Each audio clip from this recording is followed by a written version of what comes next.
नमस्कार बाजार, आज और कल में आप सभी का स्वागत है। मैं हूं स्वाति रायना। इस शो में हम आपको बताएंगे बाजार में आज का पूरा एक्शन, साथ ही अब कल के लिए क्या रहनी चाहिए आपकी तैयारी। हमारे साथ शो में शामिल होंगे जी बिजनेस के मैनेजिंग एडिटर अनिल सिंह भी, इनसे जानेंगे कल क्या रहे आपकी तैयारी।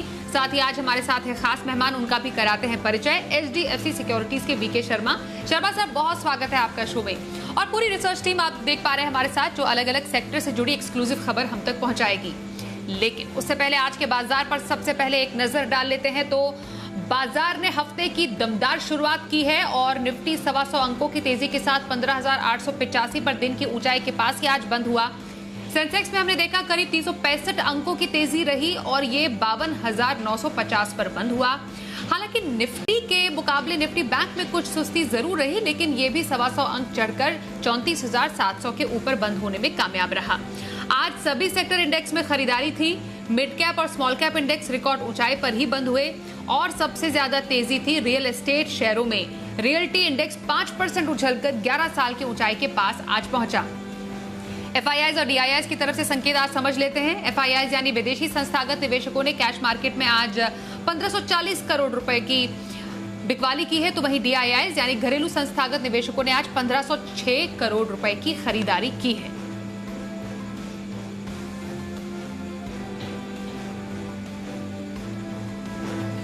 और आइए एडिटर स्टेक में अनिल जी से समझते हैं आज के कारोबार में आई दमदार तेजी की वजह। हफ्ते के पहले दिन भारतीय बाजारों में जबरदस्त एक्शन दिखा। शुक्रवार को अमेरिकी बाजार कमजोरी के साथ बंद हुए, लेकिन उसके बावजूद भारतीय बाजारों में आज बड़े गैप से लगभग सेंचुरी मारते हुए ओपनिंग होती हुई दिखी। और उसकी बड़ी वजह यह थी कि अमेरिकी फ्यूचर्स जबरदस्त मजबूती के साथ कारोबार कर रहे थे। और उसकी वजह यह कि अमेरिका में फिर से कोरोना के मामले बढ़ते हुए नजर आ रहे हैं। लोगों को इस बात का भरोसा होता दिख रहा है कि जब तक कोरोना के मामले काबू में नहीं आते तब तक फेड न तो दरें बढ़ाएगा, न लिक्विडिटी कम करेगा, न ही स्टिमुलस पैकेज वापस लेगा। और बस इसी के दम पर अमेरिका के फ्यूचर्स और एशियाई बाजारों में शानदार खरीदारी और रिकवरी हफ्ते के पहले दिन आती दिखी और भारतीय बाजारों ने भी जमकर इसका फायदा उठाया। शुक्रवार की हल्की फुल्की रिकवरी के बाद बाजार और आगे बढ़ते नजर आए। 15,900 के बेहद करीब पहुंचने की कोशिश निफ्टी ने की। दिन की ऊंचाइयों पर बंद हुए। हालांकि बैंक निफ्टी उतना मजबूत नहीं था, सीमित दायरे में ट्रेड करता हुआ दिखा। 34,700 के आसपास बंद हुआ। 125 अंक ऊपर निफ्टी बंद हुआ, 125 अंक ऊपर बैंक निफ्टी बंद हुआ, लेकिन सेंसेक्स 350 पॉइंट से ज़्यादा की तेजी के साथ बंद हुआ। लेकिन आज के सेशन की सबसे बड़ी बात, सबसे खासियत और सबसे अच्छी चीज़ जो रही हुई है, सारे के सारे सेक्टर इंडेक्स आज हरे निशान में बंद हुए। इससे आप अंदाज़ा लगा सकते हैं कि किस तरह की बेहतरीन ब्रॉड बेस्ड तेजी भारतीय बाजारों में दिखी। दूसरी बात, मिड कैप और स्मॉल कैप इंडेक्स ने फिर से रिकॉर्ड हाई बनाया। तीसरी बात, आज जो 15,885 पर निफ्टी बंद हुआ है, ये अब तक की तीसरी सबसे बेस्ट क्लोजिंग है निफ्टी पे। लगभग उस हिसाब से आप अंदाज़ा लगा सकते हैं कि बाजार का मूड माहौल कितना मजबूती का है। और ये सब तब हुआ है जब सीरीज़ के पहले ही दिन शुक्रवार को FIs की तरफ से कैश मार्केट में और वायदा कारोबार में बिकवाली के बड़े आंकड़े आते दिखे। लेकिन जोश यहीं से आया कि FIs काफ़ी हद तक हल्के हो चुके हैं। वायदा कारोबार के आंकड़े बता रहे हैं कि बाजार पुट कॉल रेशियो के लिहाज से हल्के हैं, ओवरसोल्ड है। और यही वजह कि आपको बढ़िया शॉर्ट कवरिंग फ्रेश खरीदारी आती हुई दिखी। और दिन के दौरान 2 बार 15,850 के आसपास निफ्टी जब भी आया, बस वहीं से खरीदारी हुई और बाजार फिर से चल पड़े। तो बहुत बेहतरीन सेशन रहा बाजार के लिए। इंडेक्स के लिहाज से देखें, चाहे आप सेक्टर्स और स्टॉक्स के लिहाज से देखें, तो एक अच्छा ट्रेडिंग सेशन हफ्ते की दमदार शुरुआत करने के लिए। तो बाजार का मूड काफी अच्छा रहा, वो भी हफ्ते के पहले ही दिन। वीके शर्मा सर, आपके पास आ रहे हैं। बाजार से पॉजिटिव संकेत मिल रहे हैं। अभी आगे भी कुछ ऐसे ही संकेत की हम उम्मीद करें बाजार से। क्या अहम ट्रिगर्स हो सकते हैं बाजार की तरफ से, ये समझेंगे। और हमेशा की तरह कल के लिए इंट्राडे पिक आप कौन सी देंगे और हफ्ते भर का नजरिया कहाँ रखा जाए? जी, अनिल जी ने जैसे बताया कि ये जो निफ्टी का जो क्लोज है वो तीसरा सबसे हाईएस्ट क्लोज है और जो सेंसेक्स का क्लोज चौथा है। लेकिन ये भले ही तीसरा क्लोज हो निफ्टी का, लेकिन जो उच्चतम अभी तक का क्लोजिंग है उसमें और आज का क्लोज में सिर्फ 39-40 पॉइंट का फर्क है। तो ये तो एक महज एक दिन की बात है, जब कभी भी आएगा तो उसके बाद में नए लेवल्स बनेंगे। तो ये एक महज एक टाइम की बात है। ये कल भी हो सकता है, थोड़े समय के बाद भी हो सकता है। रुख आगे तेजी का ही है, तो अगले यहाँ से 10-15 दिन तेजी के दिखते हैं। आवश्यक, क्योंकि मार्केट में ओवरऑल जो पोजीशंस हैं इस अगस्त सीरीज के अंदर बहुत ही लाइट है।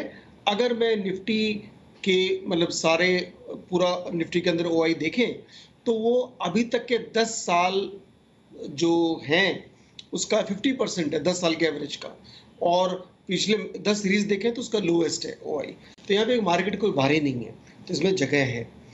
अब आज एक दिन के लिए अगर कोई स्टॉक लेना हो तो ऑब्वियसली आपको वही स्टॉक लेना पड़ेगा जो मोमेंटम में है, और विप्रो आज मोमेंटम में था तो 595 रुपये पे क्लोजिंग है, और 588 रुपये का स्टॉप लॉस रखें, और 607 रुपये के लिए आप इसको ले सकते हैं, वो टारगेट आपका रहेगा। ध्यान रखिए क्योंकि इंट्राडे ट्रेड है तो आपका कभी भी वक्त लॉस में नहीं जाना चाहिए, प्राइस एक बार ऊपर चली गई तो। और वीकली टर्म्स में हमने देखा कि बॉश जो एक जर्मन मल्टीनेशनल है उसने अच्छा परफॉर्मेंस दिया, करीब वो 3 ट्रिपल बॉटम यहाँ पे इस लेवल पे बना चुका है 14,800 के आसपास, और 50 दिन का जो एक्सपोनेंशियल मूविंग एवरेज है वहीं से सपोर्ट लेके घूमा है। तो हमारा मानना है कि ये 15,270 पे जो क्लोजिंग है, 14,800 जिसका सपोर्ट है वो स्टॉप लॉस रखें, और 16,035 जो है लेवल वो आपको मिल सकता है 5 या 7 ट्रेडिंग सेशंस के लिए। तो इस बात का ध्यान रखें और all the best.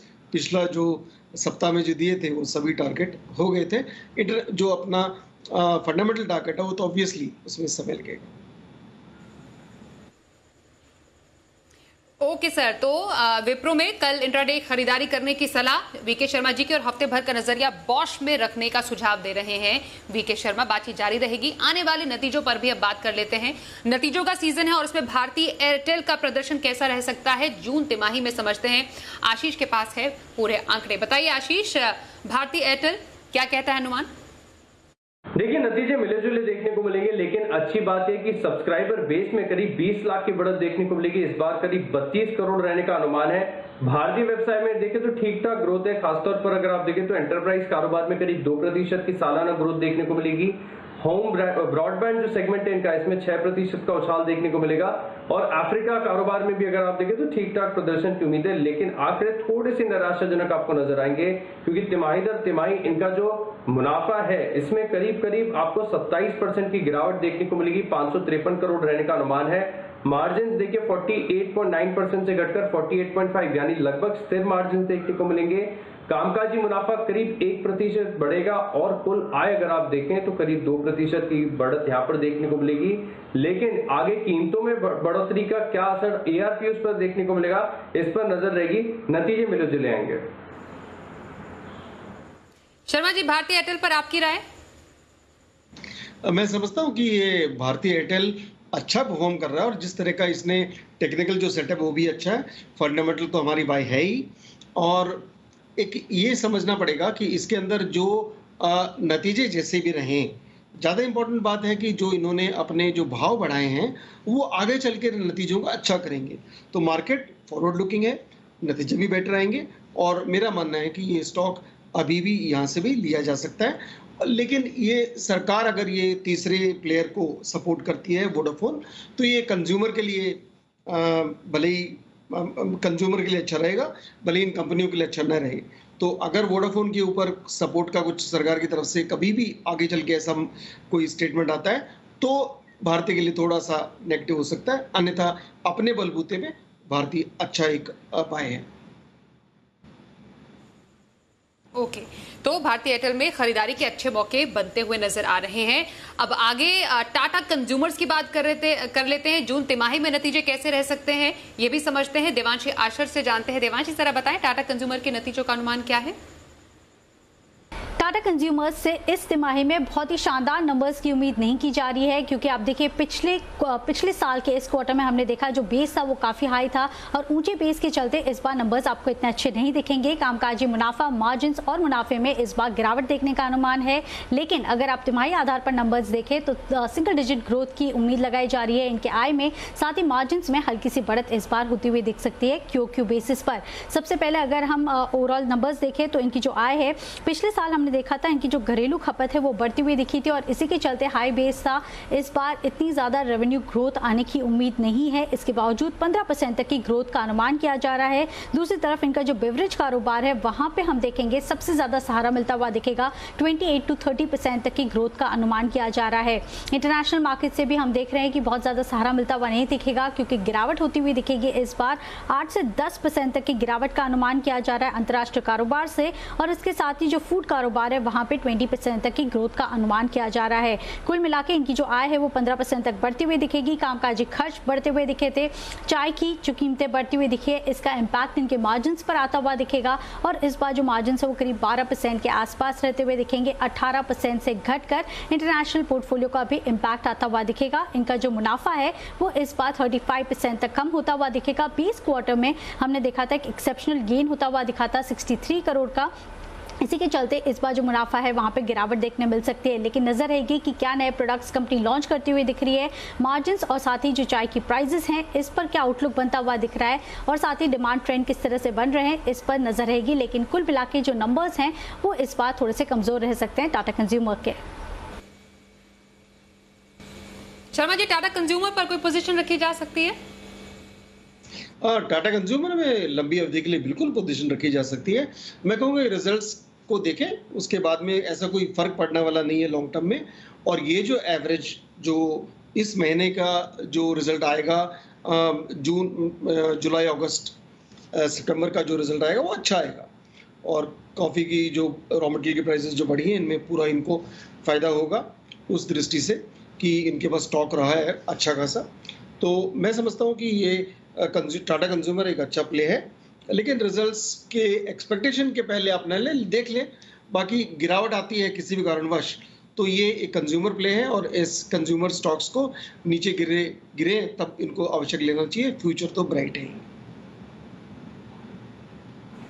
Okay sir, और आने वाले नतीजों में अदानी पोर्ट्स के नतीजों पर भी चर्चा कर लेते हैं। दीपांशु हमारे साथ है, उनसे समझते हैं। दीपांशु, जरा बताएं अदानी पोर्ट्स के जून तिमाही के नतीजों का अनुमान क्या कह रहा है? अदानी पोर्ट्स की बात करें तो नतीजों से पहले स्टॉक में हमने एक्शन बनते हुए देखा। बाजार का अनुमान है कि साल दर साल अच्छी परफॉर्मेंस कंपनी की आती रहेगी, इसलिए भी क्योंकि पिछले साल बेस भी थोड़ी कम थी, पर हम अनुमान लगा रहे हैं कि 65% आय में बढ़त आनी चाहिए साल दर साल। अगर आप देखें 53% यहां पर कामकाजी मुनाफा बढ़ेगा। मार्जिन थोड़े कॉन्ट्रैक्ट हो सकते हैं, 61% से घटकर 56% के करीब रह सकते हैं, बट मुनाफे में भी आपको 39% की बढ़त देखनी चाहिए। तिमाही दर तिमाही भी इतनी खराब परफॉर्मेंस नहीं रहेगी कंपनी में। आय सिर्फ 5% गिरने का अनुमान है और कामकाजी स्तर पर हल्का सा दबाव बन सकता है, पर मुनाफा यहां पर भी 31% बढ़ेगा। पर साल दर साल की बढ़त का एक फैक्टर यह भी है कि पिछले साल इस समय कृष्णापट्टनम पोर्ट का अधिग्रहण नहीं किया गया था। यह अधिग्रहण Q2 में हुआ था पिछले साल की, तो अगर उस हिसाब से देखें तो बेस एग्जैक्टली कंपेरेबल नहीं है साल दर साल के बेसिस पर। अगर आप कृष्णापट्टनम को हटा दें तो फिर कुल वॉल्यूम्स में हम अनुमान लगा रहे हैं, अच्छी बढ़त का अनुमान लगा रहे हैं, और कृष्णापट्टनम को मिला दें तो फिर तिमाही दर तिमाही भी अगर आप देखेंगे तो वॉल्यूम्स में लगभग 3.5% का बढ़त आती हुई दिख सकती है। रियलाइजेशंस की बात करें तो 403 रुपए प्रति टन की रियलाइजेशंस का फिगर आएगा, जो कि काफी अच्छा है।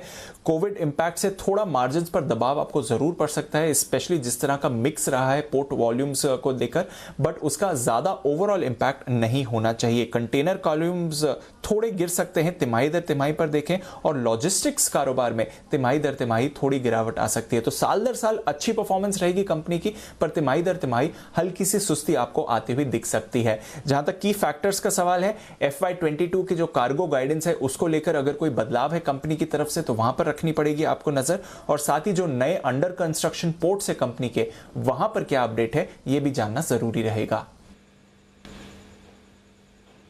बहुत शुक्रिया दीपांशु, आने वाले नतीजों पर और जानकारी देने के लिए। यहाँ पर अब आगे बढ़ते हैं और देखते हैं शर्मा जी का ऑप्शन।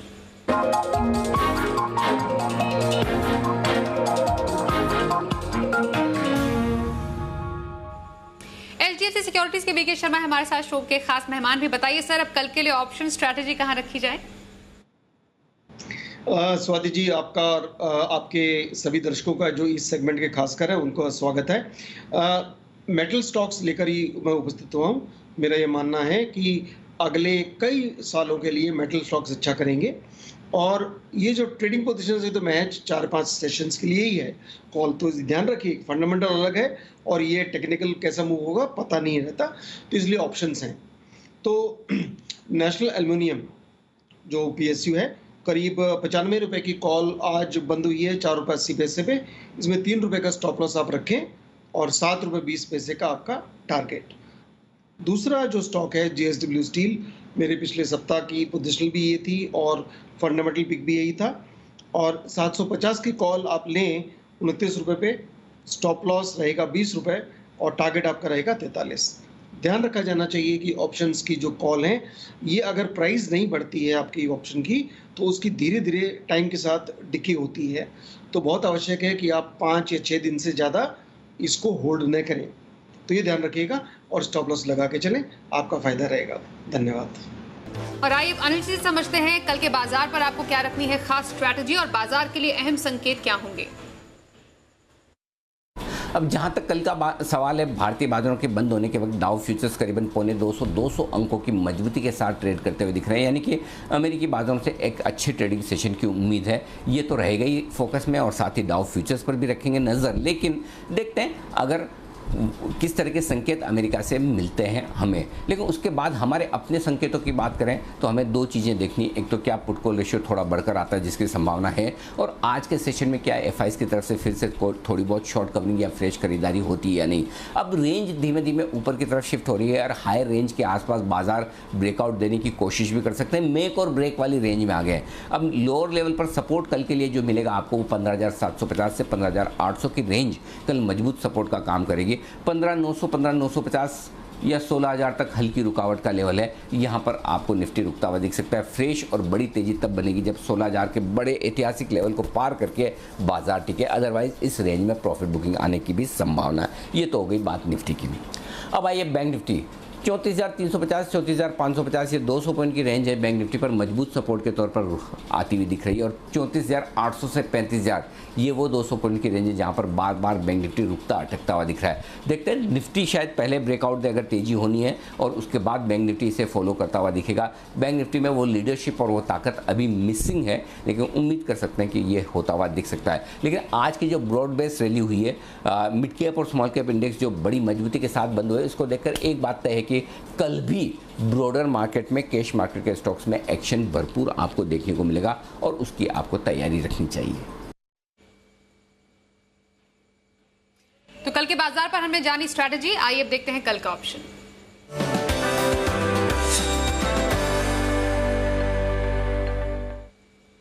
किरणजादव.com के आशीष केलकर हमारे साथ है। आशीष जी, बहुत स्वागत है आपका। कल के लिए ऑप्शन स्ट्रैटेजी कहां पर रखने की सलाह देंगे? Very good evening. कल के लिए मैंने स्टॉक चुना है टाइटन, जिसका 1780 का कॉल ऑप्शन खरीदारी करने की सलाह होगी। आज इसका क्लोजिंग करीबन 59 के आसपास है। मेरा जो स्टॉप लॉस रहेगा वो रहेगा 50 रुपए का।